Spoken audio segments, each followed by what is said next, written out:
दोस्तों नमस्कार। 35 लाख परिवार की तादाद कोई कम नहीं होती है। ना तो वोटिंग के लिहाज से कम है और ना ही इस देश की जनसंख्या के लिहाज से कम है, क्योंकि 35 लाख परिवारों का मतलब है तकरीबन 1.5 से 2 करोड़ लोगों का उस परिवार में रहना।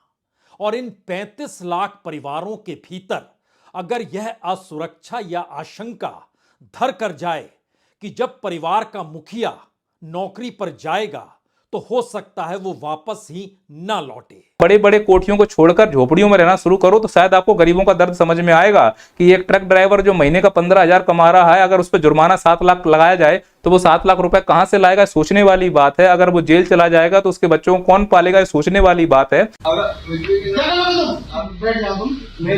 इसके लिए माफी चाह रहा हूँ भाजी। आपने खुद क्या औकात है?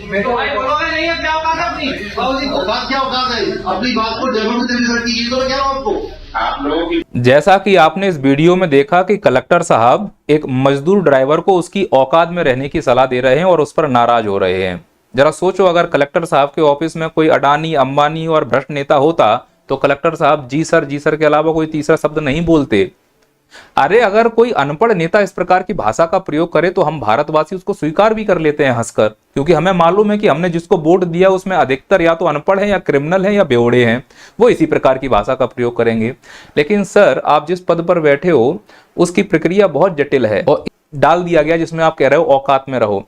ये मैं मानता हूं कि क्लिप की वजह से आपको बदनाम किया जा रहा है, पर मुद्दा तो यही है कि आप जिस पद पर बैठे हो वो प्रतिकूल परिस्थितियों को संभालने के लिए ही आपको चुनकर वहां भेजा गया है। तो यदि आप एक ट्रक ड्राइवर की बातों को हैंडल नहीं कर पा रहे हो तो फिर आम जनता की बड़ी बड़ी मुसीबतों को कैसे हैंडल करोगे आप? और अगर आपको इस प्रकार की बातें करनी ही हैं तो आप बड़े बड़े बिजनेसमैन भगोड़ों से बातें कीजिए कि औकात में रहो, भ्रष्ट नेताओं से कहो औकात में रहो, तो हम सब भारतवासी आपके पीछे खड़े हो जाएंगे और गर्व से आपका सम्मान भी करेंगे। पर अगर दबे कुचले इन प्रकार के मजदूर ड्राइवरों से आप कहोगे औकात में रहो तो फिर आपको विरोध का सामना करना पड़ेगा और आपको इसका पनिशमेंट भी मिलना चाहिए। और मध्य प्रदेश के नवनिर्वाचित मुख्यमंत्री माननीय डॉक्टर मोहन यादव जी ने तुरंत कार्रवाई की है, जो उनकी संवेदनशीलता को दिखाता है, और कलेक्टर साहब को अभी कुछ पद से विमुक्त करने की प्रक्रिया चालू कर दी गई है।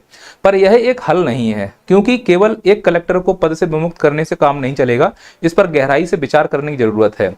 खासकर जो मजदूर वर्ग है, जो रोड के किनारे ठेला लगाते हैं, जो ट्रक ड्राइवर हैं, जो किसान वर्ग है, वो इन सब प्रकार के अधिकारियों से बड़ा प्रताड़ित है। अधिकारी बड़ा रोष में आ जाता है, वो फिर लगता है कि हम ही भगवान हैं, फिर वो गलती नहीं देखता। अब जैसे ये पुलिस वाला मान लो कहीं का भी है, मैं एक एग्जांपल के लिए दे रहा हूं, इस प्रकार से सब्जी के ठेले में लात मार रहे हैं। फिर से मैं बोल रहा हूं कि हो सकता है कोई परिस्थिति दूसरी हो, पर एक पिक्चर देख के समझ में आ रहा है कि आपने सब्जी के ठेले में लात मारी है। आपने 20 बार सब्जी वाले से कहा होगा यहां मत लगाओ नहीं तो ट्रैफिक व्यवस्था डिस्टर्ब होती होगी, बावजूद आपको गुस्सा आया होगा और आपने लात मार दी। पर इससे आपकी संवेदनशीलता समझ में आती है। सोचने वाली बात है, जो मजदूर सब्जी का ठेला लगा रहा है, पानी पूरी का ठेला लगा रहा है, अंडे का, मोमोज का, चाउमीन का ठेला लगा रहा है, वो ठेला क्यों लगा रहा है, वो पकौड़े क्यों तल रहा है? क्योंकि उसके पास ना तो कोई प्रॉपर्टी है, ना कोई दुकान है, ना कोई घर है। उसकी मजबूरी है कि उसको रोड के किनारे आकर ठेला लगाना पड़ रहा है। लेकिन जब वो ठेला लगाएगा तो जो गाड़ी मोटरसाइकिल निकलती हैं उनको निकलने में तकलीफ होगी, ट्रैफिक व्यवस्था डिस्टर्ब होगी। यानी दूसरों को तकलीफ ना हो, इसीलिए सबसे अच्छा है कि गरीबों को तकलीफ दे दिया जाए। सरकार जो फालतू के खर्चे करती है प्रचार एडवर्टाइजमेंट में, होर्डिंग लगाने में, सेल्फी पॉइंट बनाने में, उस पैसे से अगर सरकार चाहे तो इन ठेले वालों के लिए कहीं शहर में दूसरी वैकल्पिक व्यवस्था कर सकती है। खासकर मैं इंदौर नगर निगम से निवेदन करना चाहता हूं कि जो आपकी पीली गाड़ी आती है, पीली गाड़ी देखते ही बेचारे जो रोड के किनारे ठेला लगा के खड़े होते हैं, उनका दर्द, उनका चेहरा देखने लायक बनता है। या तो आप वसूली करके चले जाते हो या उनके ठेले को उठाकर ले जाते हो। अरे इससे अच्छा ये है कि तुम उनके लिए कोई वैकल्पिक व्यवस्था कर दो। वो क्या इंसान नहीं है क्या? वो भारत के नागरिक नहीं है कि केवल ये व्यवस्थाएं बड़े बड़े अमीर लोगों के लिए ही होंगी? तो उनको समस्या हो रही है इस चीज के लिए, हमें समझने की जरूरत है। पर इनको औकात में रहना पड़ेगा। जो भगौड़े हैं इन्हें औकात में रहने की जरूरत नहीं है। मतलब ये सर्वोच्च हैं, इन्हों को कोई तकलीफ नहीं होनी चाहिए, इसलिए हम जैसे मजदूरों को तकलीफ का सामना करना पड़ रहा है। सरकार की गलती यह है कि जब आप कानून लाए थे और इस कानून से सबसे ज्यादा प्रभावित अगर ट्रक वाले हो रहे थे तो एसोसिएशन से बैठकर बात करनी चाहिए थी। अब सरकार यह कह रही है कि ये कानून अभी लागू नहीं होगा, पहले ट्रक एसोसिएशन से बात की जाएगी। उल्टा कर रहे हो, आपको पहले बात करनी चाहिए। पहली बार उनका सामना जनता की सीधी मुसीबतों से हुआ है। दरअसल अमित शाह जो कानून लेकर आए हैं उनसे जनता की जिंदगी सांसत में पड़ गई है और इसका असर आने वाले दिनों में आपको दिखाई पड़ने लगेगा। रोजमर्रा की चीजें, दूध, फल, सब्जी, हर चीज की किल्लत खड़ी हो सकती, होने लगी है और इससे अमित शाह को नहीं, नितिन गडकरी को निपटना है। देखिए कि भारतीय न्याय संहिता 2023 में हुए संशोधन के बाद हिट एंड रन मामलों में अगर कोई आरोपी घटनास्थल से भाग जाता है, पुलिस या मजिस्ट्रेट को सूचना नहीं देता है, तो उसे 10 साल तक की सजा भुगतनी होगी, जुर्माना भी देना होगा। इस कानून में दोषी ड्राइवर पर 7 लाख रुपए तक का जुर्माना हो सकता है और 10 साल तक कैद का प्रावधान है।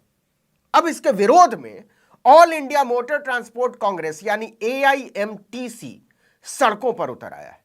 नए हिट एंड रन कानून के विरोध में बस और ट्रक ड्राइवरों की हड़ताल का दायरा बढ़ता जा रहा है। दिल्ली, महाराष्ट्र, मध्य प्रदेश, राजस्थान, छत्तीसगढ़ समेत कोई 10 राज्यों में ट्रक ड्राइवर हड़ताल पर है। हड़ताल की वजह से पेट्रोल पंपों पर लोगों की भारी भीड़ देखी जा रही है, कतार लगने लगी है।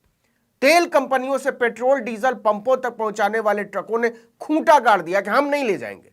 नतीजा, कई शहरों में अभी से पेट्रोल डीजल की कमी होने लगी है। बाकी राज्यों को छोड़ दीजिए, देश की राजधानी दिल्ली में बसों और ट्रकों की कतारें लगी हुई हैं।